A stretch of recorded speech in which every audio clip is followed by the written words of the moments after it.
Hello everybody, welcome back to the Reset Info channel. In today's video, I'll show you how to easily clean fixing assembly on your Canon i-SENSYS MF657Cdw.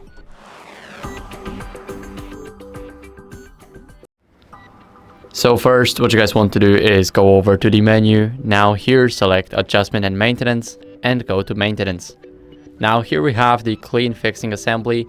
As you guys can see, here we have the allowed paper, and now we need to load the paper in the drawer.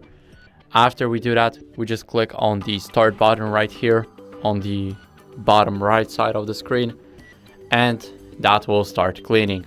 So that's basically it. I hope you guys enjoyed this tutorial. If you did, then leave a like, subscription and a comment, and I'll see you in the next video.